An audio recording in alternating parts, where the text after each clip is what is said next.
The third horseman is defensiveness, and defensiveness is a direct response to criticism. An example of this would be the wife comes home and says, "Hey, did you go to the store and buy some sandwich meat?"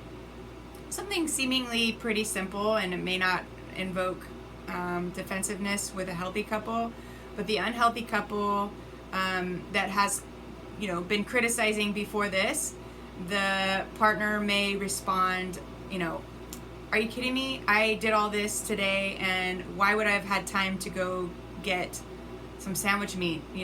That's something that you could have done." And attack back.